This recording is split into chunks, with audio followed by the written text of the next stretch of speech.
All right. It is my privilege to introduce Mike Heiser tonight. The latest thing on his resume is that he just finished his PhD, so I think you can give him a round of applause for that. His PhD is in Hebrew Bible and ancient Semitic languages, and has the ability from his studies to translate in about a dozen languages, which is just amazing. In ancient language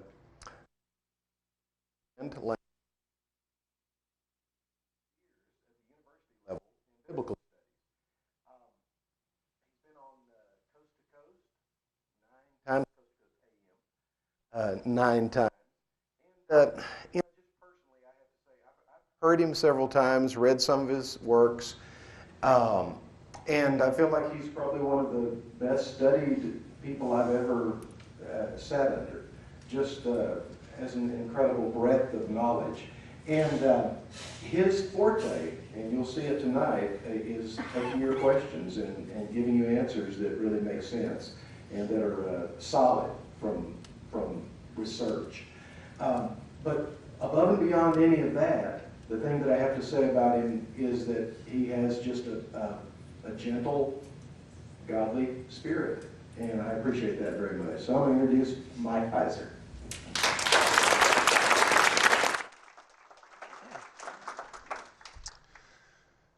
Thanks for that.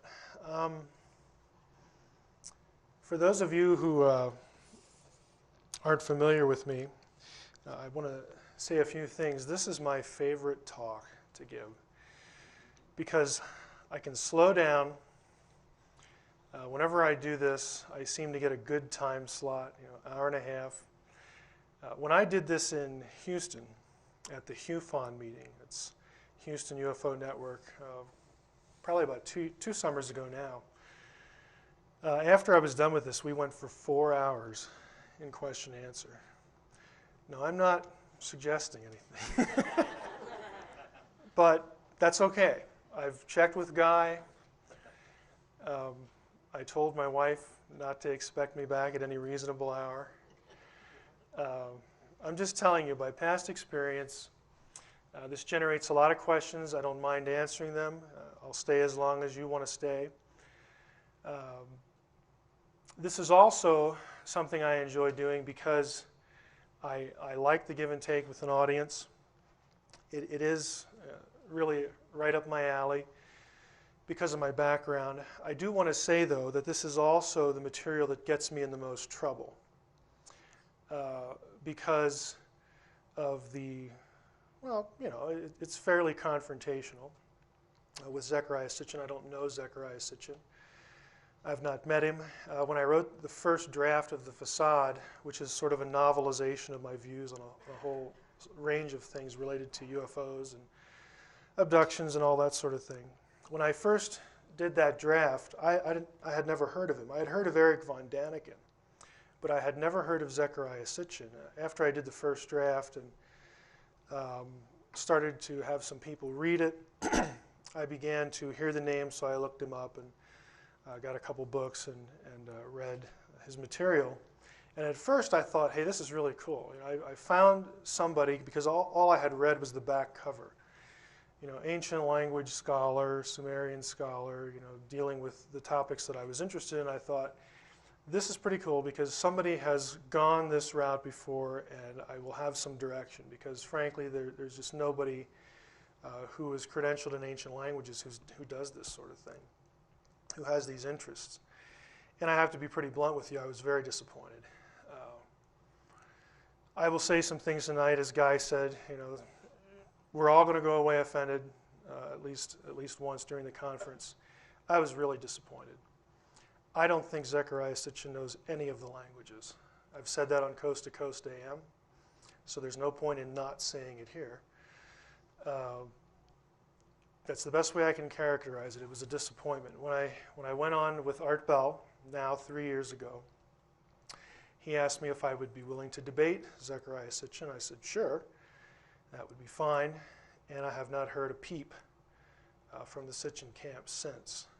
Now, I think I know why that is. I think at the end of this, you'll know why it is.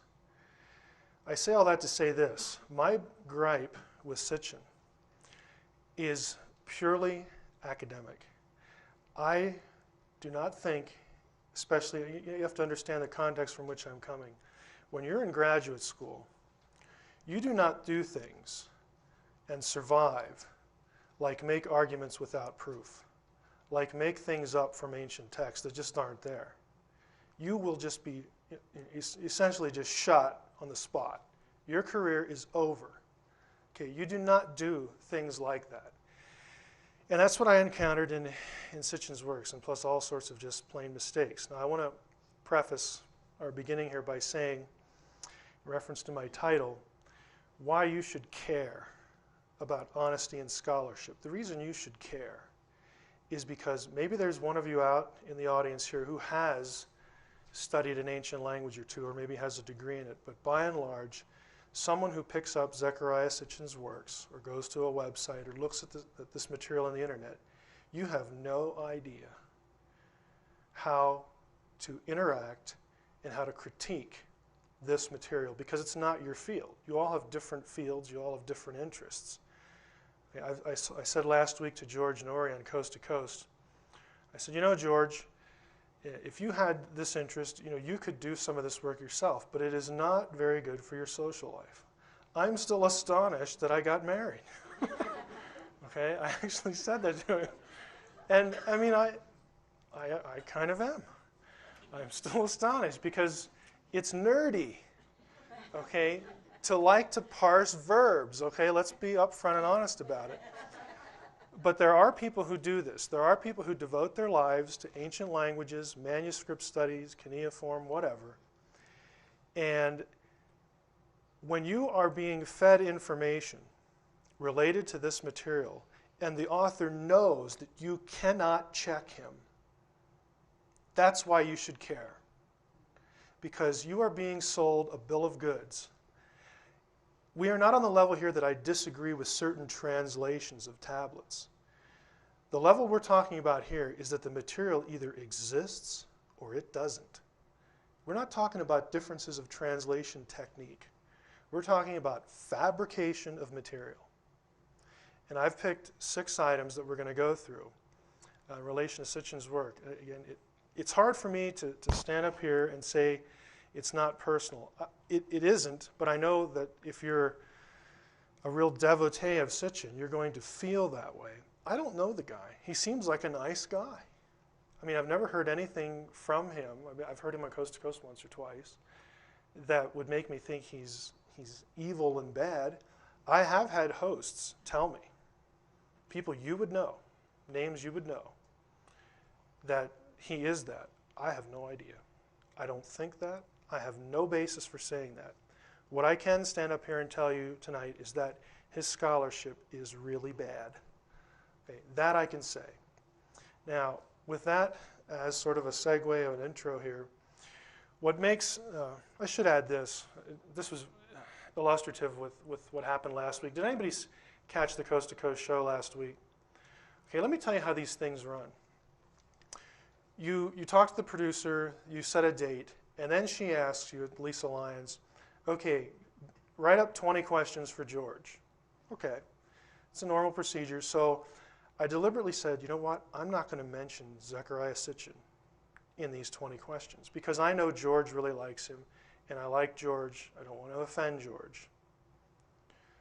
If you were listening to the show, we're not 30 seconds into the show, and he's asking about Sitchin. The board op, they call you about 5 or 6 minutes before the show, make sure you went to the bathroom. And they said, well, now George really wants to talk about angels. He doesn't really want to talk about, Jewish texts. Fine, whatever George wants to do. And I'm telling you, 30 seconds in, there it is.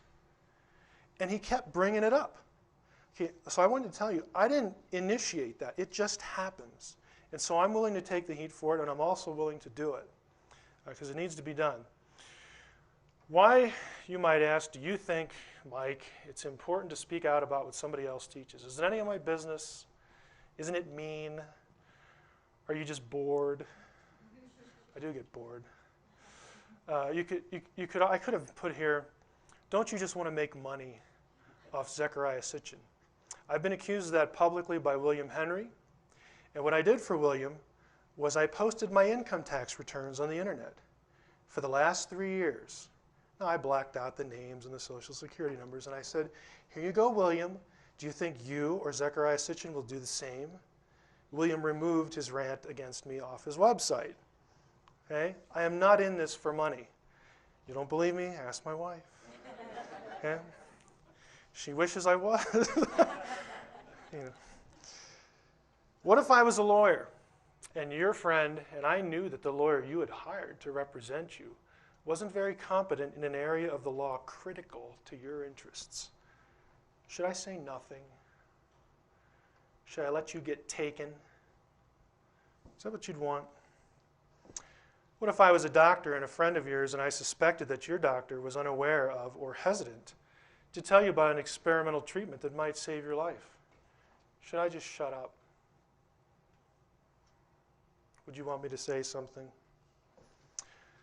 What if I was a financial advisor and I knew that an associate in my office who was managing your account was not getting you the return that you could be getting? Would you like me to say something? Okay, I'm none of those things. I'm also not a minister. What if I was a minister, though, and you came to me with a theological question, and I only gave you enough information to steer you toward my view? Is that honest? Is that fair? No, it's not. So my dilemma and my task is, on the one hand, I do acknowledge that a knowledge filter exists in academia, and that you do have some cause to be suspicious of academics. I'm an academic. I understand that. Academics don't want to touch this stuff with a 10-foot pole. As Richard Dolan told me today, I finally got to meet him. He said, we are in an academic ghetto. Okay? And there's a lot of truth to that. But there are those of us who think that the subject matter is important enough to just step outside of our own little world and quit pretending these things don't happen to people. I acknowledge that people's experiences are real. Okay, I am not a debunker. Okay, I know that what happens to people in this area, this is real stuff. Yeah, I can't claim to know exactly what is happening. I have my suspicions based upon my own area. When it comes to my own area, I can tell you what is up to snuff, and I can tell you where you're getting just hoodwinked and flim-flammed, okay, in this area. Another problem I have is I know that a lot of you aren't interested in language stuff. It isn't a sexy subject. A lot of you hated English, much less a foreign language.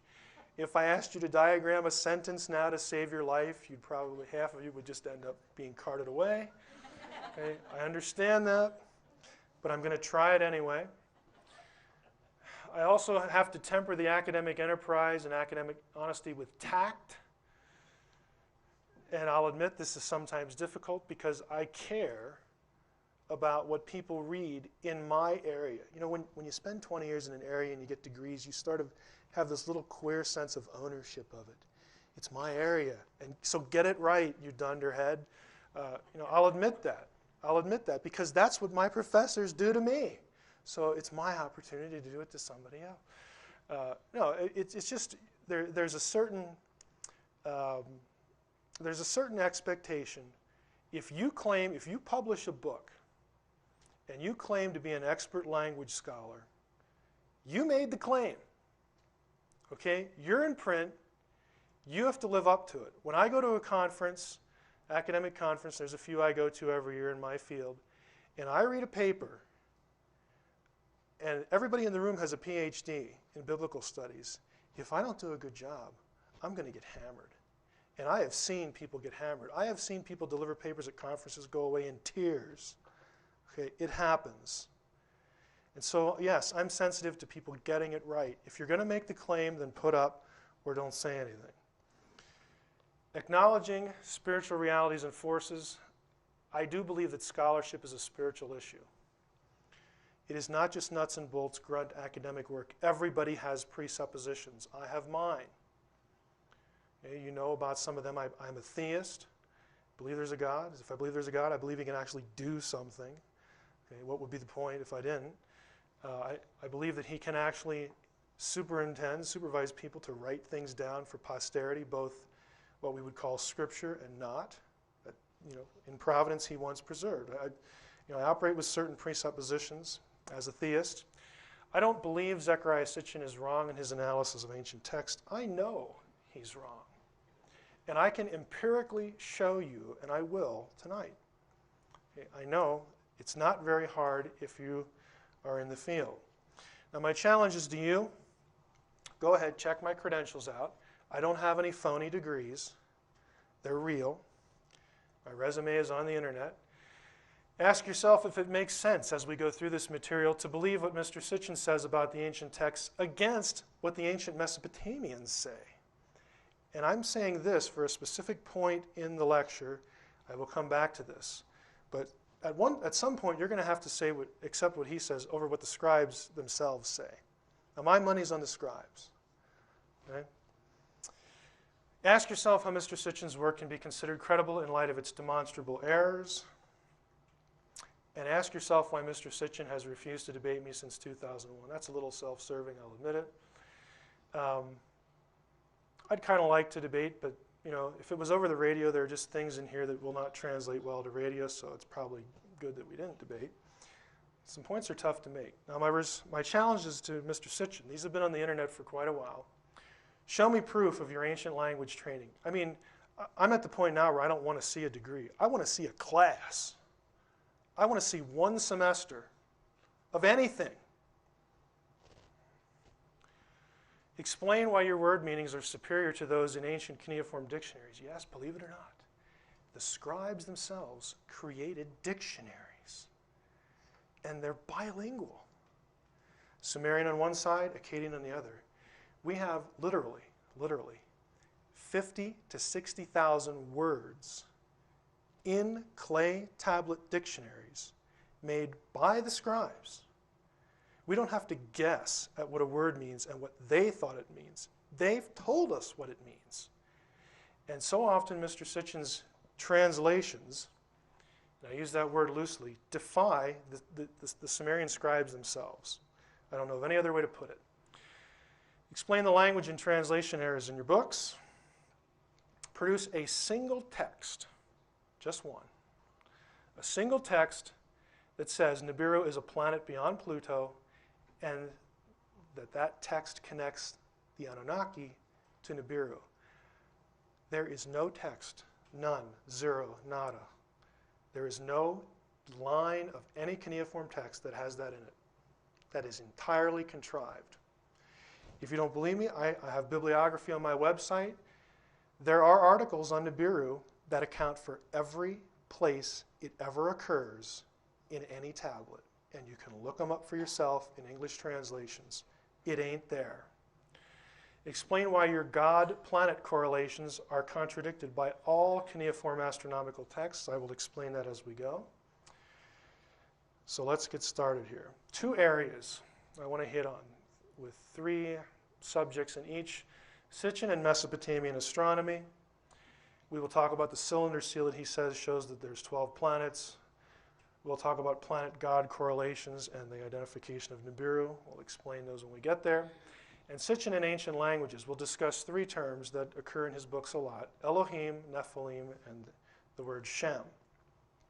Start with cylinder seal VA 243. The VA this seal is actually kept in the Forter Asiatica Museum in Berlin. That is the Museum of West Asian Antiquities. It's seal number 243. You've probably seen this. Now, here's the other reason I like this one. Actually, I just got this. My laser pointer. I get to play with a laser pointer. I better switch hands for this. This is delicate work. You see this right here?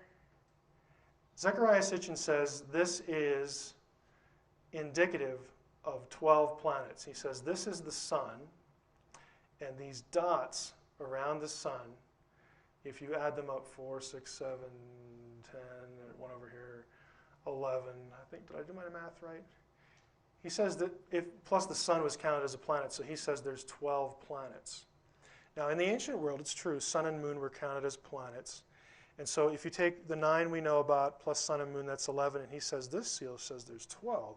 And so there must be a 12th planet out there. And of course, if you've read Zechariah Sitchin, he says this 12th planet is Nibiru. Now, move on to the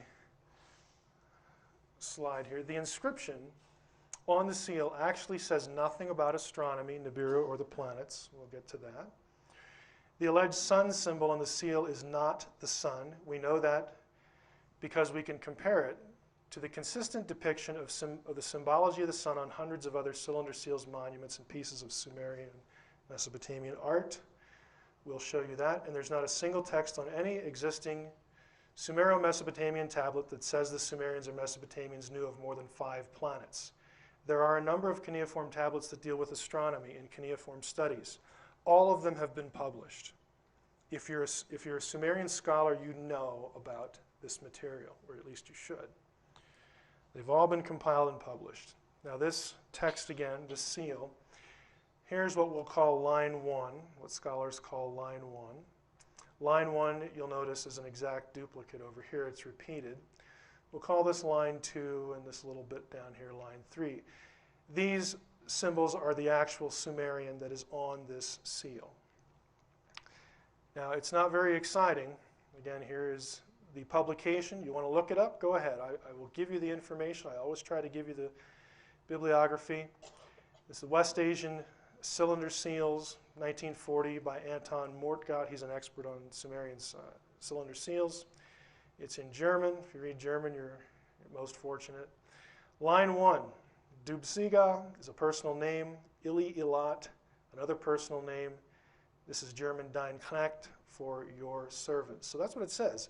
Dubsiga, Ili Ilat, your servant. That's all the seal says. It has nothing to do with astronomy. Again, the translation's published since 1940. Zechariah Sitchin should have known about it.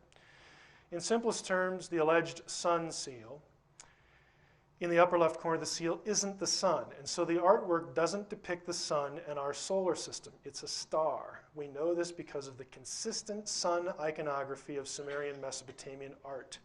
In case you're thinking, well, the sun's a star, the Sumerians and Mesopotamians distinguished these bodies in their artwork. This is your typical sun symbol.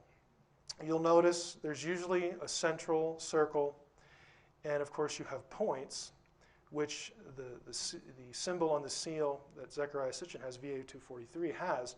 But the key here is that sun iconography consistently has these wavy lines, the rays of the sun. Here's an actual example. You'll notice the wavy lines here. One of the most common artistic motifs is in Sumerian Mesopotamian art, they will depict the sun, the crescent moon, and the star together. And I bring this up to show you that they distinguished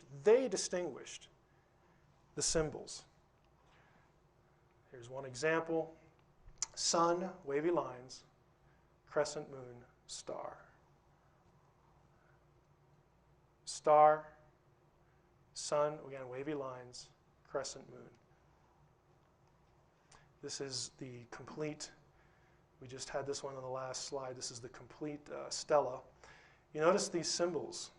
This is a common zodiacal symbol, the Sumerian Mesopotamian zodiac. This is the complete zodiac. And you'll notice again, star, crescent moon, sun, wavy lines, and the rest of the symbols in their zodiac. Another zodiac. Here we go again. Crescent moon, wavy lines for the sun, and a star. And the rest of the symbols of the zodiac. Draco, the scorpion, the whole bit. Another one. Crescent moon, the rays of the sun, star. And this 7 grouping here will interest you. This group of 7 is going to become important in this talk, and I'll come back to it. This is the Pleiades, because the Pleiades to the naked eye is a group of 7 stars. Again, these are actually called Kuduru stones. They're zodiacal stones. Here's a blow-up of that last stone. Crescent moon, wavy lines, star. Now, stars. There are several styles in Sumerian art. This is the one from VA243, the Sitchin seal. You'll notice they have different numbers of spokes or points. Here's 6, here is 7, here is 8. Okay, the Sitchin thing has 6. We'll get to the dots later. Here are the Pleiades. The reason this is important is you'll notice in this piece that they aren't always consistent in the way they are done. You have a certain number with points. This one didn't really, maybe 1 point you can get out of that. Some of the others, you can't discern a point on them. Here you have, again, the Pleiades, pointed stars with the crescent moon up here as well. This is well-known iconography. Here is our familiar grouping of 7. They're balls. Take note of that. They're just little balls. Here, more star iconography. Now the reason that that's important, and I should go back here. You say, well, how can that be a star, Heiser? What are the things around it? They're also stars. What this is a certain constellation. I don't know enough astronomy to tell you what it is, because the seal doesn't have any inscription on it that tells you. But just because they're balls does not mean they're not stars, as noted by the familiar Pleiades constellation. By the way, the Pleiades constellation shows up a lot in Sumerian art. So we've talked about cylinder seal VA 243. Let's talk about planet-god correlations. There are a number of cuneiform tablets whose contents concern astronomical observations and planetary theory. In fact, you can buy a very exciting dissertation called Babylon. Somebody out there's laughing. Okay, I was a little facetious. Called Babylonian, or actually Sumerian and Babylonian planetary theory. It's all been published. Okay, there's nothing secret. No men in black came and stole the tablets. And, okay, it's all been published for years. There are a number that deal with this. These texts, again, are accessible if you know the material. Here is the bibliography. I'm not going to bore you by reading the bibliography. If you want it, you can get the disc in the back. Some technical works. These are all the major works. Theory of the planets. It's all published. Now, the reason this is critical to understand and get into is that Sitchin places a highly literal interpretation on the epic of creation. That's the title of a Sumerian Babylonian epic. Sitchin's reconstruction of Earth's creation and our solar system requires the names of gods to be substituted for those of the planets as he has them. Here's what I mean by that, said in a little better way. Sitchin knows, or knew when he wrote, I guess, I have to make this presumption, that it was very common in Sumerian Mesopotamian mythology and epic literature, just as it is for the Greeks and whoever, that the celestial bodies, to them, corresponded to divine beings. Okay, so they would name them. Well, that star over there is Marduk. That star over there is Ea. That star over there is Anki. And they would create correlations in their astronomical texts. They would associate stars with divine beings. And so when the Sumerians did their rather boring work of astronomy, and they literally did the math. They could tell you when the lunar eclipse was going to happen. They knew 5 planets plus sun and moon. There are always only 5 in every astronomical cuneiform text, only 5 planets that they knew about, plus sun and moon. But they could trace their movements. They understood constellations and things like this. And they associated them with different deities in their pantheon. Okay, Sitchin knows that. So what he does is he goes back to Enuma Elish, the epic of creation, or Atrahasis, and he says, well, these gods in these stories must correspond to the planets in our solar system. And he creates these correlations and then rewrites, essentially, what these epic tales are telling us. And he has created an entire counter-mythology, an entire counter-literary work that has a 12th planet coming into our solar system in ancient times, essentially colliding with a planetary body, some cataclysmic event, that out of which comes Earth and Mars, and then this Nibiru planet goes way for a while, and it comes back in every 3,600 years. And he says that the Sumerian literature is actually describing these events, that when Nibiru came through, that the Anunnaki left their planet, or their ship that looks like a planet, came down here and genetically engineered us. Okay, the way his entire theory depends on his matching certain planets with certain gods. Well, guess what? His matches don't agree ever with any of the actual Sumerian correlations between planets and gods. Here's the table. I just summarized that. There are 5 planets, Sun and Moon. That is Mul Apen, the cuneiform astrolabe. This isn't very, you can't really see this very well, but I've sort of done something with the next slide, but I just want to show you something. Here on Mul Apen, the planets, and they include Sun and Moon, are listed. They knew of Saturn, Jupiter, Mars, Venus, and Mercury, and of course, Earth. They would give names, Sumerian names, to the various celestial bodies, and here are the lines. If you wanted to actually go look this book up, you can look at the lines of the text. It's translated in English. You can check what I'm saying. You'll notice the correlation here with, I have starred Jupiter for a reason. We'll come back to Jupiter. Just store that away. Here are the correlations. If you read the 12th planet, Sitchin will say the Sun is Abzu, Mercury is Mumu, Venus is Lahamu. Okay, the cuneiform astronomical text actually lists all of these. There is no Tiamat in this text. They didn't know of Pluto, Uranus, or Neptune. Nibiru, down here in Sitchin, was unknown as a planet, but note the asterisk. Nibiru is associated with Jupiter. It's also associated with Mercury in one text, and it is also just called a star. And that might give you the impression, well, did they know what it was? Well, again, we'll get to that. But the point here at this point in the discussion is that all of the actual correlations, none of them correspond to what Sitchin constructs. Now, my question here is really simple.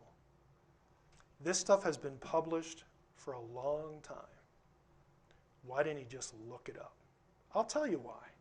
Because he needs these correlations to take them back into the texts and reinterpret the texts for you, the reader, to concoct the idea of a 12th planet that comes in here carrying aliens, and that's how we got here. He's got to have this. He's got to have these correlations, or his entire interpretive method is just dust.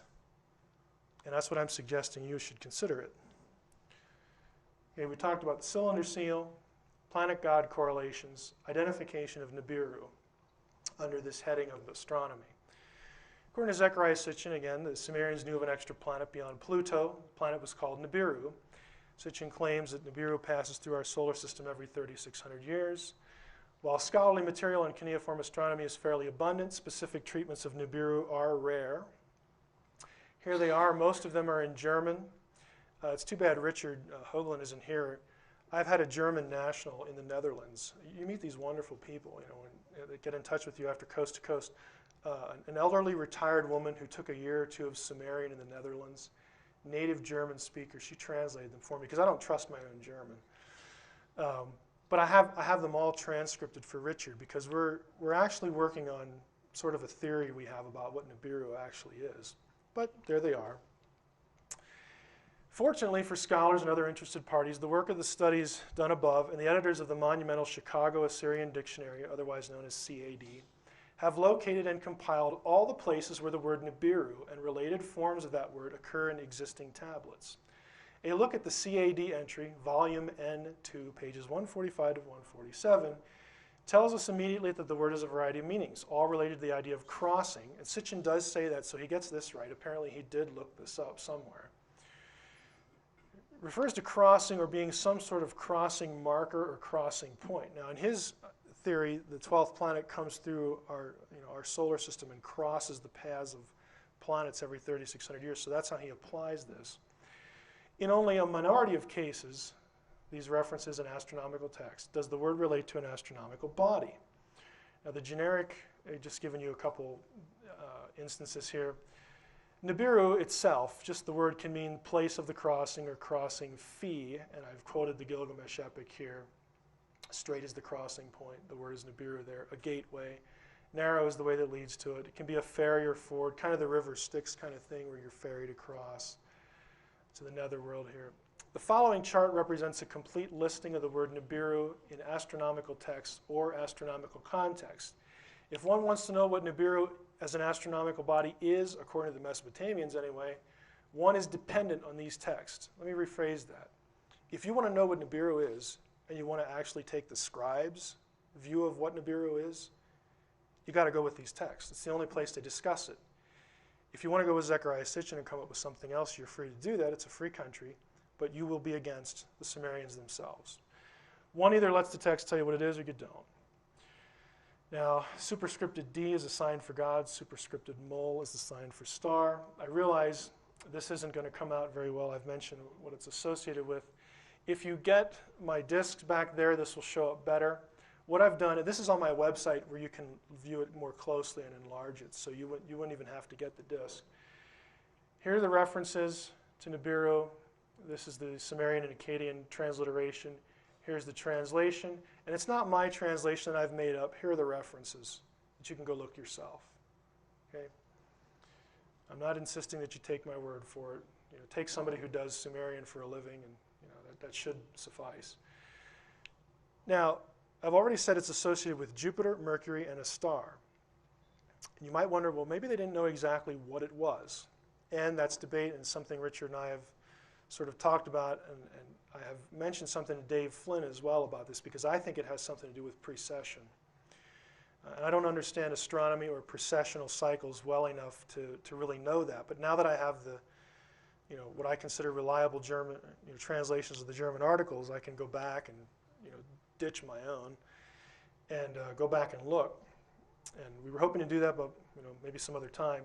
One thing is certain, though, from the text: Nibiru is never, ever, ever, okay, never identified as a planet beyond Pluto, ever. In fact, in Mol Apen, if you actually plot out what Mol Apen says about the calendar months and the association of certain stars with those months, here is Nibiru.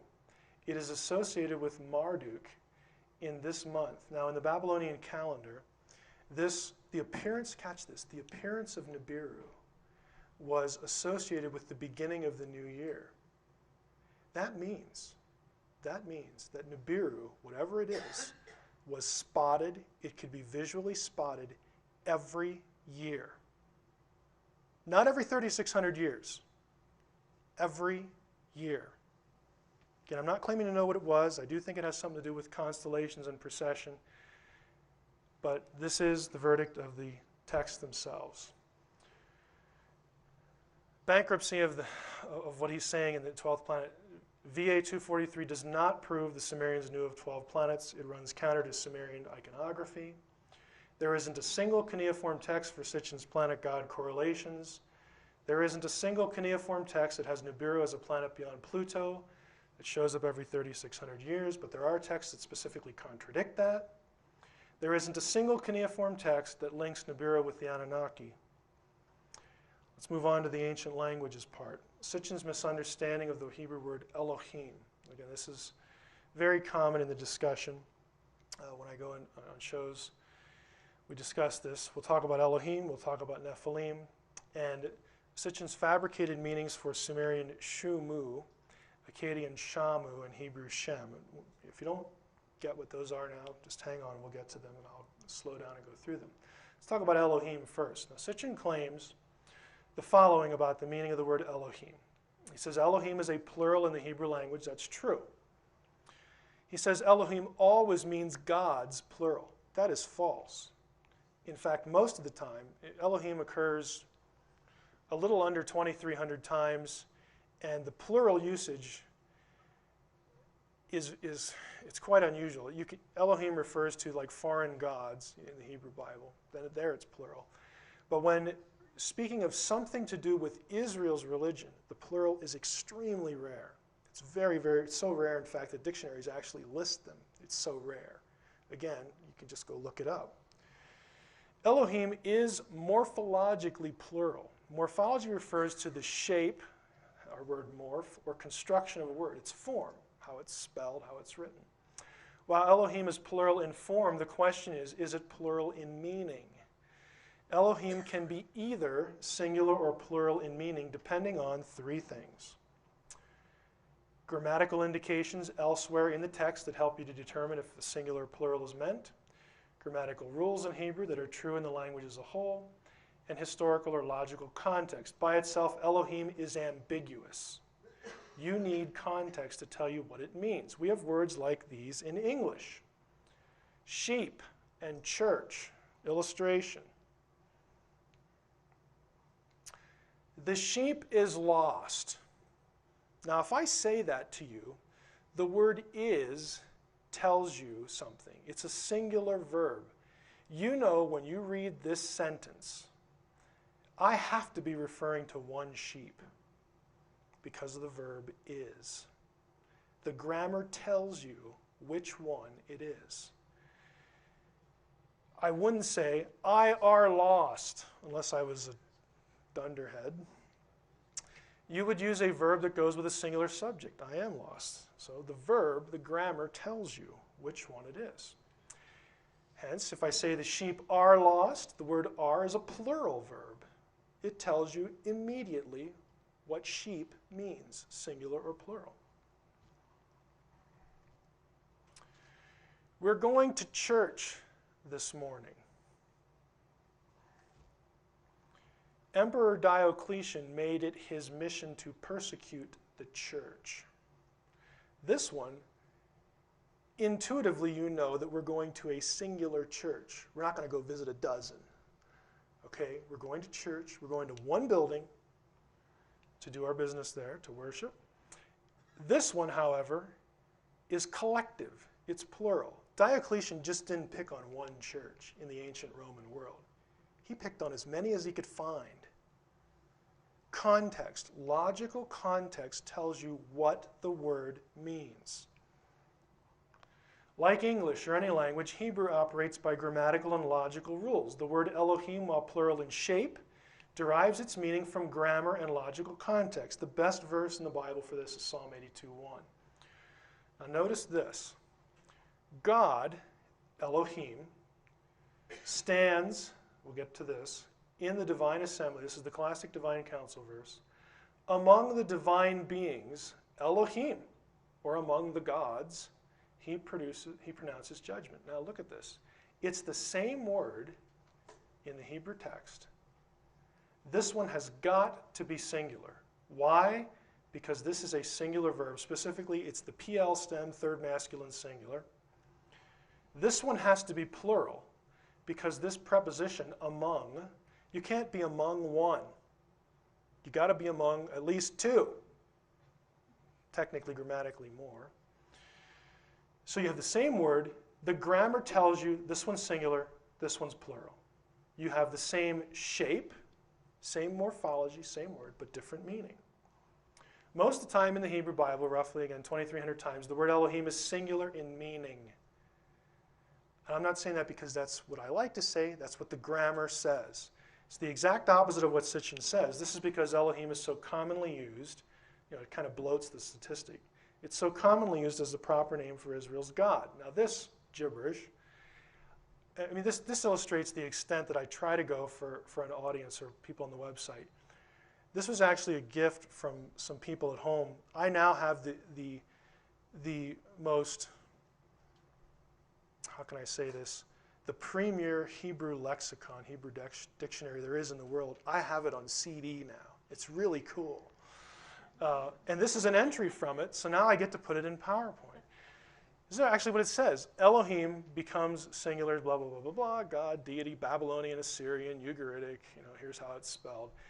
Formally construed as a plural. It's so rare to have Elohim as a plural when it's not referring to like foreign gods, but something to do with Israel's God or Israel's belief system, that they list them.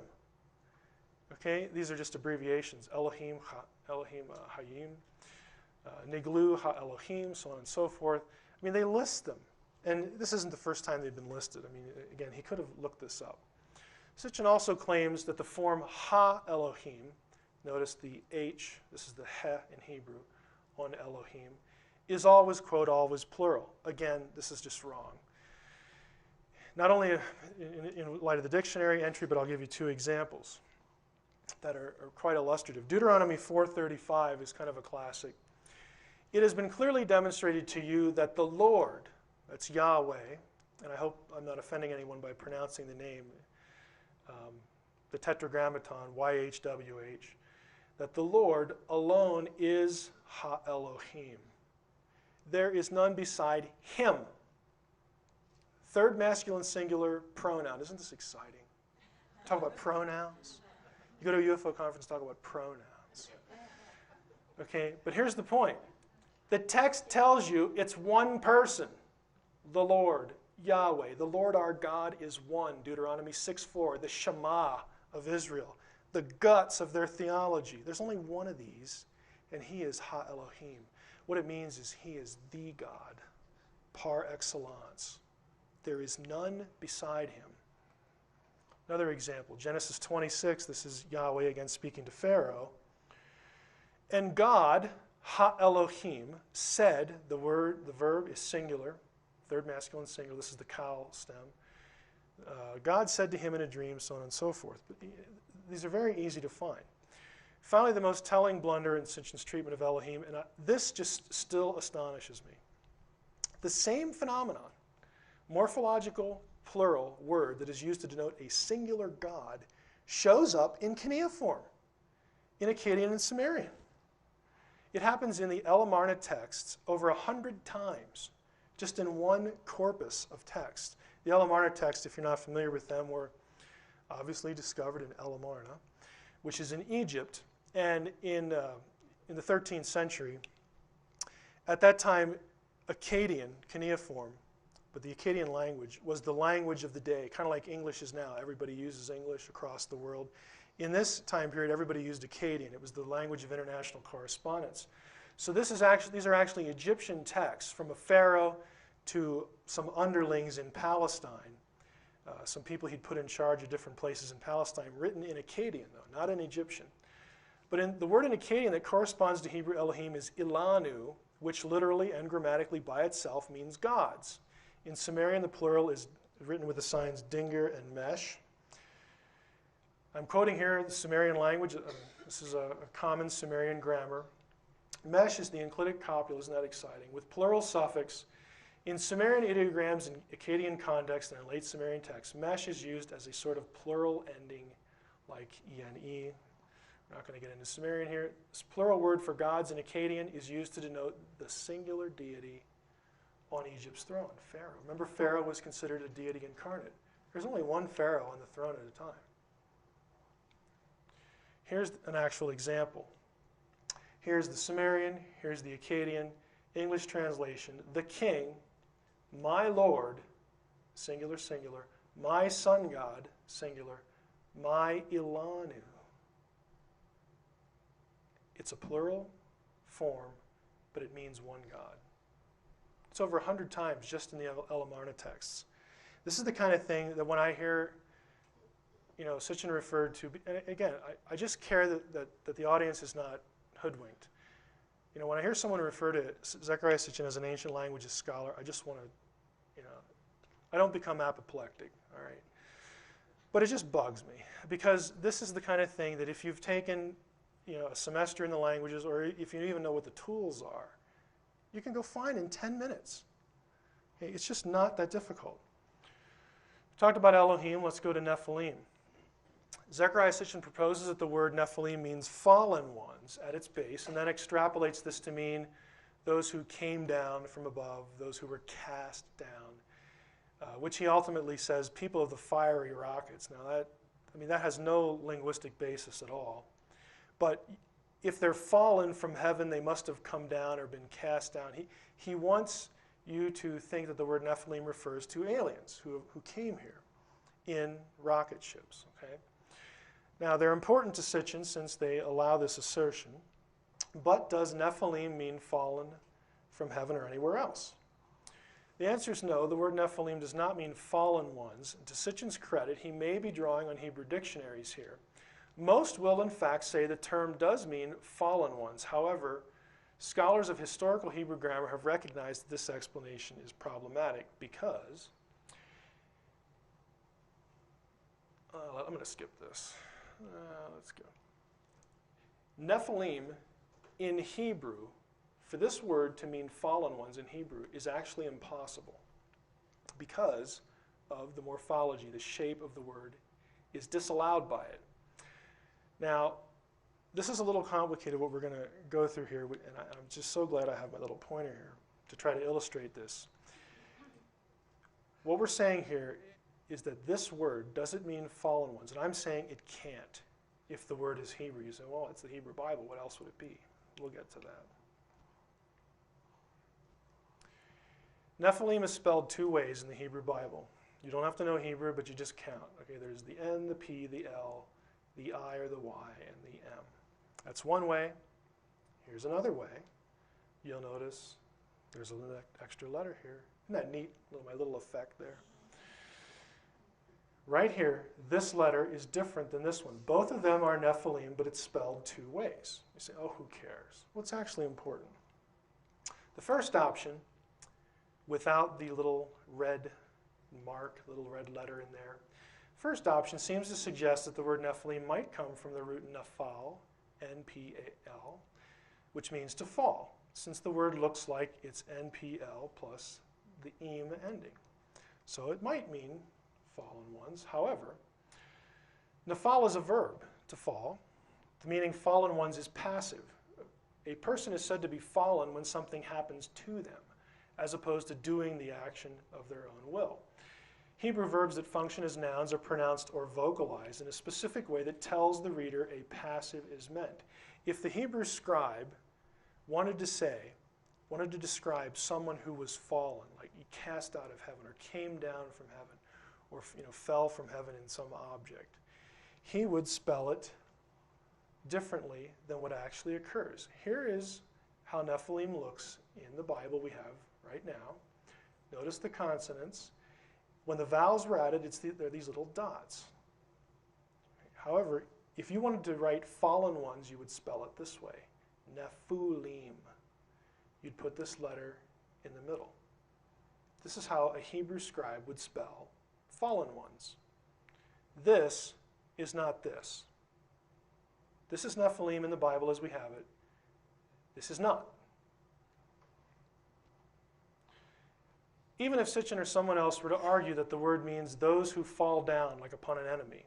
This is very common in Christian circles, by the way, to get away from the idea of giants actually being in the Bible.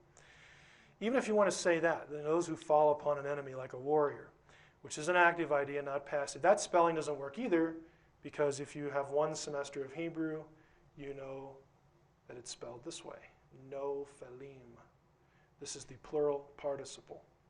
This, notice, with the dot here, is not this. Now you say, no, wait a minute, Mike. Okay, it doesn't have this, Nephilim, or no-phelim. Doesn't have either of those. It has this, Nephilim, with the I in the middle. That's the way it's spelled. How do you know, since Hebrew had no vowels initially, how do you know that we need this I here? How do you know that this is the correct spelling and not any of the other ones? Because of the second spelling. This little letter proves, it tells us that this is the correct spelling because Hebrew did not have vowels initially. So what they did, they started to use consonants to do double duty, to function as vowels. Like we use the letter Y, either as a vowel or a consonant. They did the same thing. And since this spelling shows up, it requires that you have the middle I. Okay, we'll skip this explanation of that. This is the correct spelling and the most ancient way prior to the invention of vowel marks that Nephilim should be spelled. This is the correct meaning. It has the yod in the middle. In other words, the Hebrew spelling proves it can't come. The word does not come from nafal. It does not mean fallen ones. So what does it come from? There are two possibilities. It could be an Aramaic word, nafal. This happens all the time. Aramaic was brought into the Hebrew Bible, many Aramaic words, because when the Bible was finalized in its final form, that was done during the Babylonian exile. The Jews were living in Babylon, and they spoke Aramaic. So that could be a possible explanation. We've already covered this. The stronger possibility, though, right here, is that it comes from the Aramaic noun nephilah, which, guess what, means giant. The word would be nephilim in Aramaic when it was brought into the Hebrew Bible. The final ending was changed for proper Hebrew, and it means giant. This is why every ancient, and I mean everyone, every ancient Jewish text in or out of the Bible that discusses Nephilim says that they're giants. Every one. I mean, they know what they're doing. Consequently, the very meaning that Sitchin rejects in his books is the only one that's possible in light of historical grammar. Amazingly, this very word, Nephilim, occurs in a text that Sitchin discusses in his book, Stairway to Heaven. He's discussing something called the Genesis Apocryphon at one point in one of his books. But as we'll note in a few slides, Sitchin doesn't know the text is Aramaic. He can't tell Aramaic from Hebrew for some reason. So he misses the true origin of the biblical word. Again, if he's a language expert, he should know this. Now, we've seen the grammar doesn't support him, but can Nephilim be identified with the biblical sons of God? This is another thing Sitchin wants to do. He says the Nephilim are the ones who were impregnating the women because he wants the aliens creating humanity.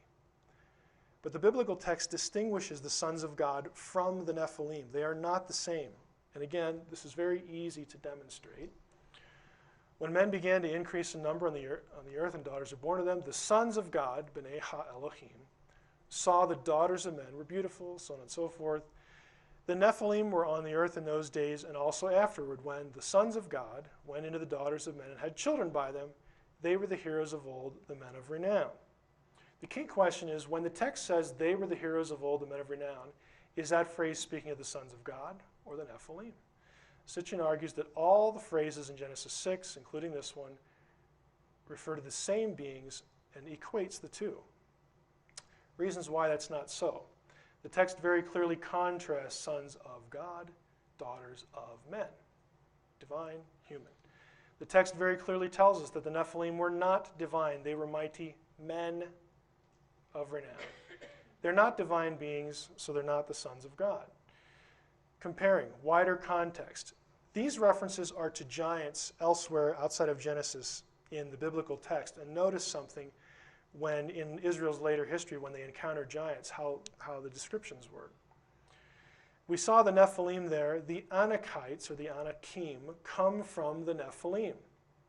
This is when they go into the land. Joshua and Caleb said, hey, let's go get the land. The spies that Moses sends in said, forget it. We're going to get squashed like bugs because they're really big. And they chicken out. Later, we have in Joshua 14, the name of Hebron was formerly Kiriath Arba. Arba was the greatest man among the Anakites. They're not gods. They are hybrid humans. They have a divine human heritage, but they are not gods. They are hybrids. They are less than gods. The Lord said to me, do not harass the Moabites. This is Deuteronomy. This is Moses speaking. Don't pick on the Moabites. They're nice. Blah, blah, blah, blah, blah. I'm going to give their land to Lot. It was formerly inhabited by the Amim, a people. Is the Hebrew word, a people, great and numerous and as tall as the Anakites. Like the Anakites, they're counted as Rephaim, but the Moabites call them Amim. Again, this is the generic word for a human population. Deuteronomy 3. These are the wars. Moses is describing how they tried to go in and get the promised land.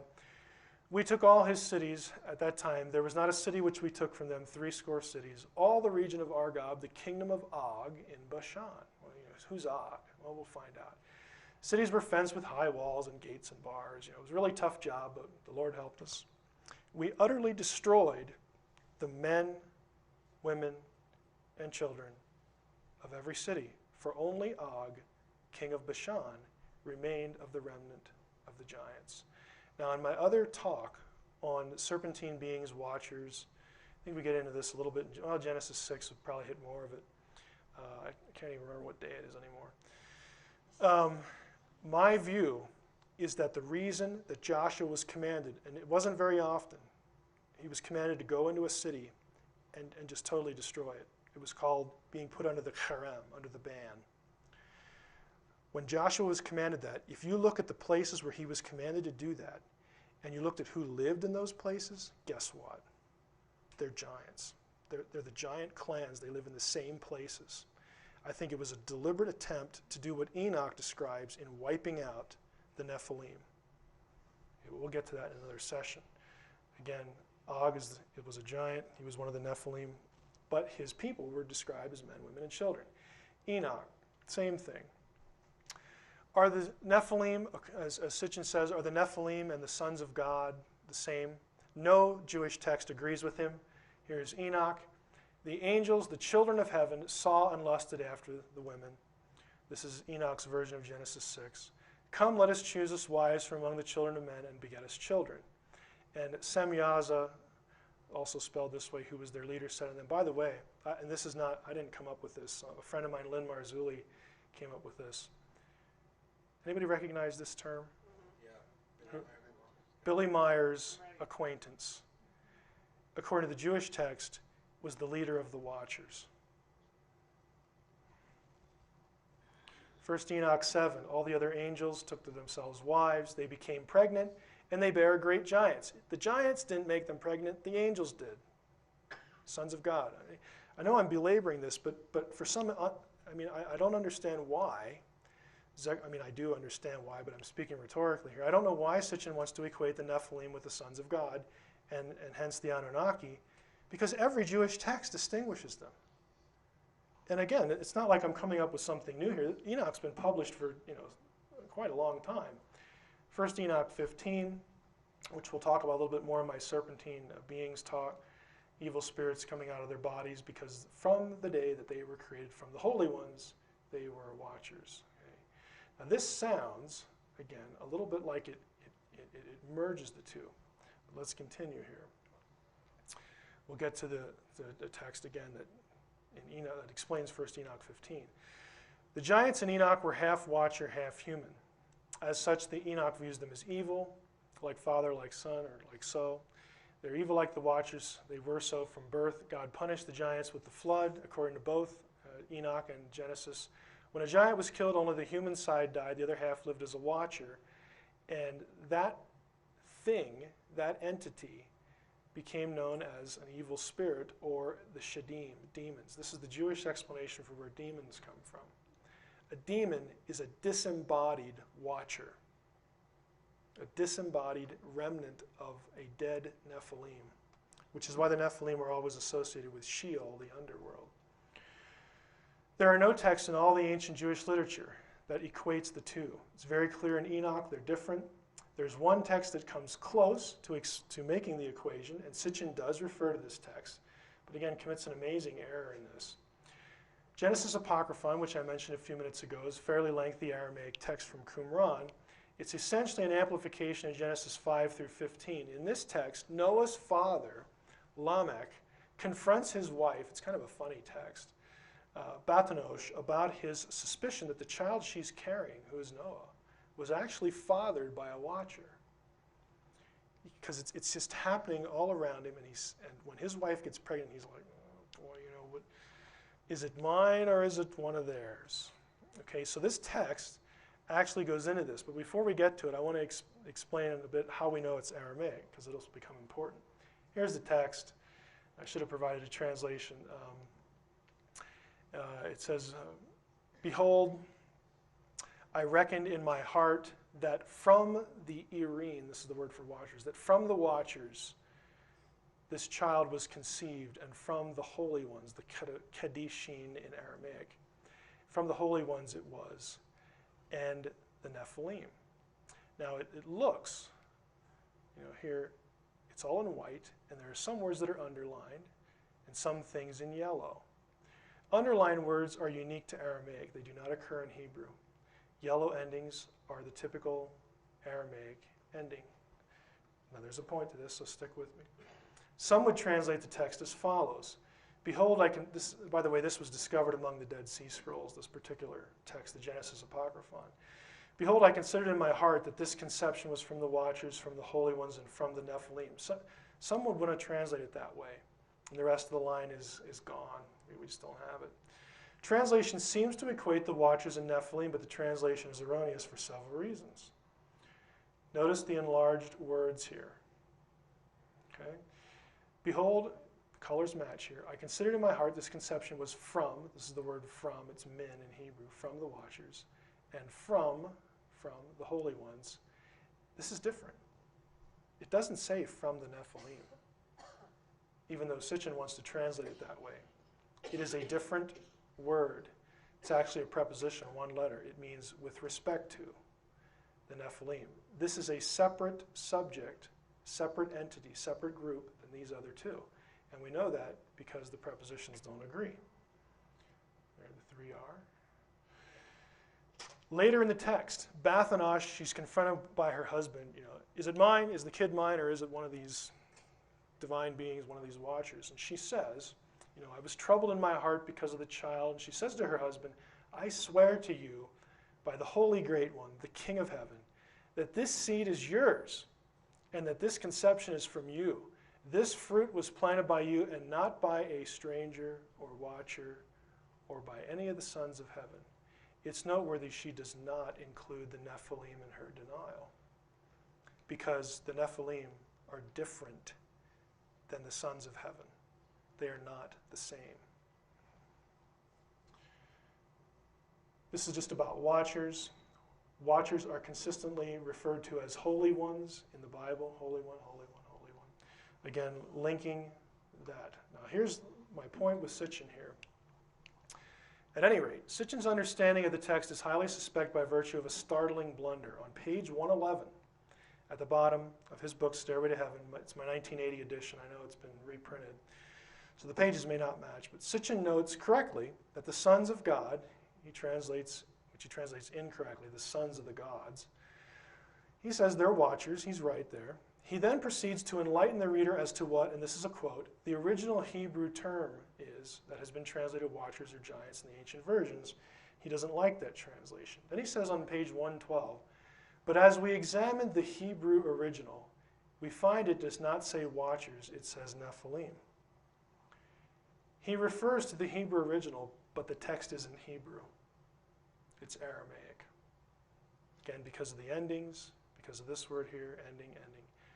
He says the line doesn't say Watchers, but right here's the word. Here's Nephilim, here's Watchers. I mean, I just don't know how you can make a mistake like this, or two of them on the same page. Irene back here, just so you know I'm not hoodwinking you. Look at the first three letters, this one, this one, this one. Here's my neat little CD-ROM dictionary. Here's the entry, ear, Watcher, angel. Gives a few examples. Plural, Irene, Watcher, meaning angel, Daniel 4. I gave you those texts. Again, I'm not making it up. We talked about Elohim, Nephilim, and finally tonight, Sitchin's Shumu, Shamu, and Shem. This is where he gets rocket ships. Comes from Genesis 11 in his mind. Everyone on the earth had the same language. This is the Tower of Babel story. And the same words. And as they migrated from the east, they came upon a valley in the land of Shinar and settled there. They said to one another, come, let us make bricks and burn them hard. Bricks serve them as stone, and bitumen serve them as mortar.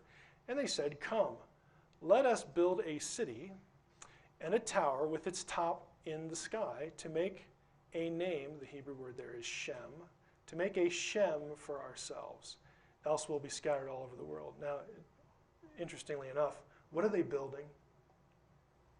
A city and a tower. City, tower. Ir in Hebrew, Migdal in Hebrew. They're not building a Shem. Okay, but Sitchin's going to want to say that they're building a rocket ship. They're not building the Shem.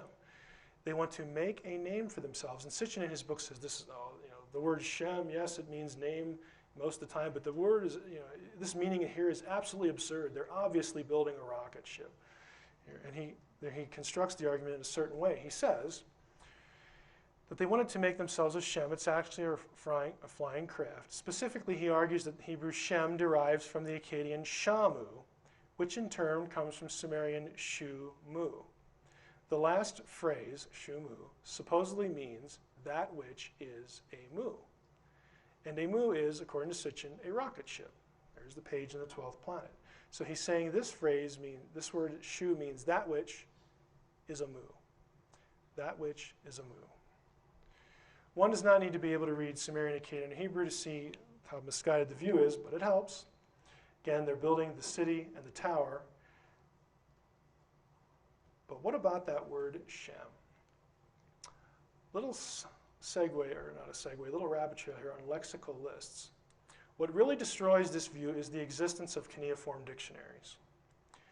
We know what a shamu is, and it ain't a rocket ship.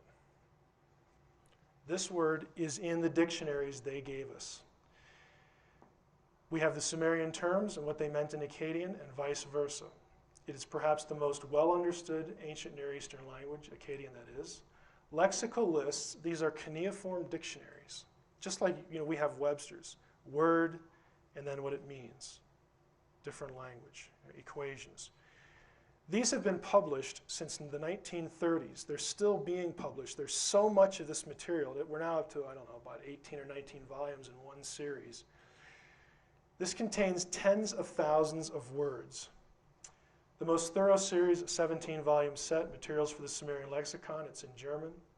The words in question are in those lists.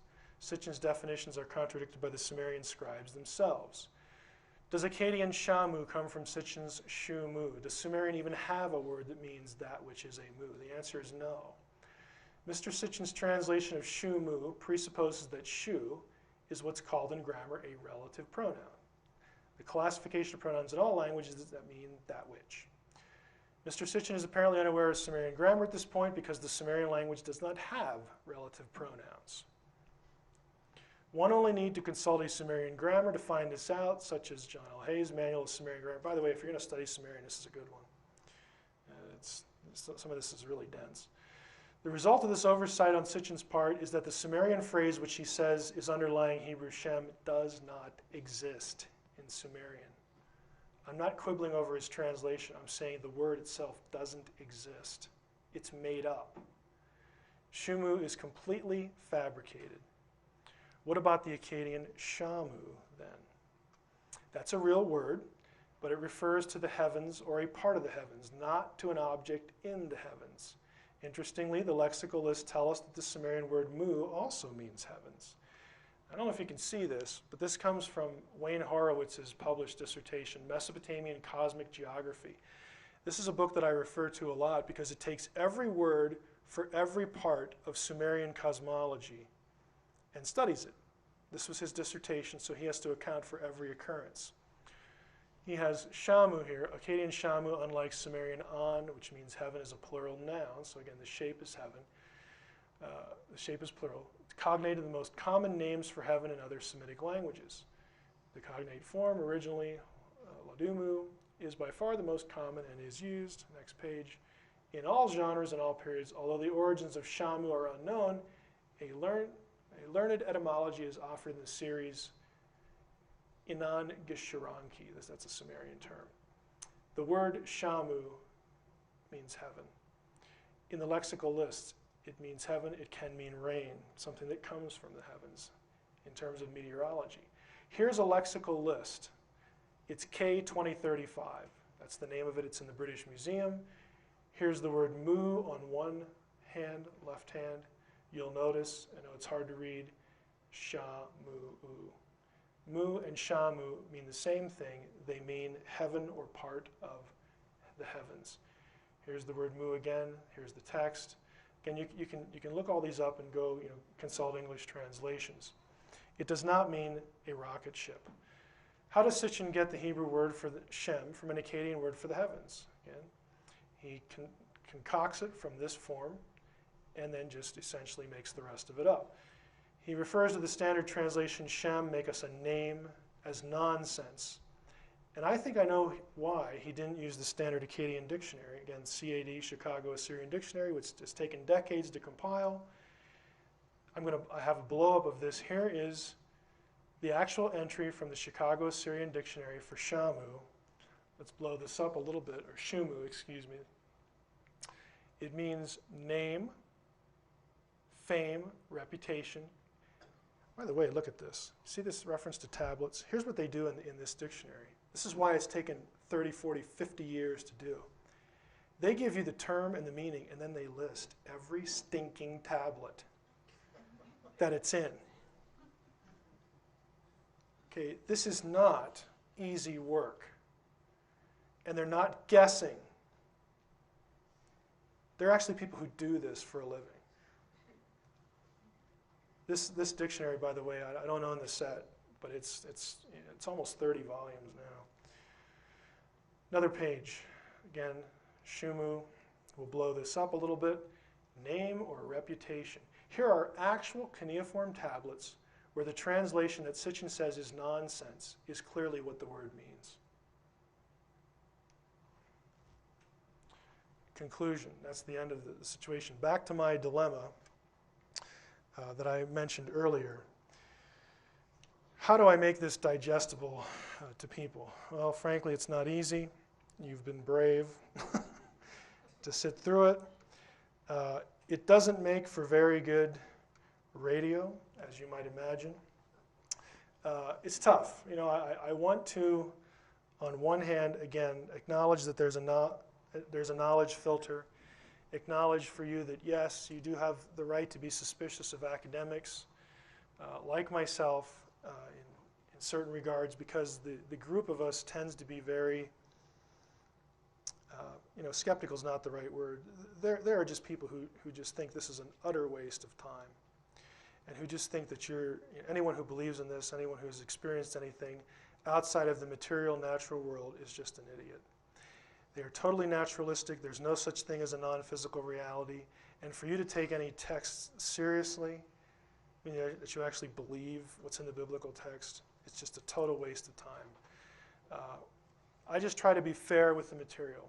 Yes, I realize that there's some confrontation here, but I think you should care that a lot of what is being put forth, and not just in Zechariah Sitchin's book, so he's the name that keeps coming up, so that's the name I talk about, but there are a lot of other figures who parrot what he says and come out with aliens coming on this 12th planet world, coming through our solar system, making you and me, genetically manipulating it and creating us, and peddle that as the truth, and that's what the ancient languages and the ancient texts really say.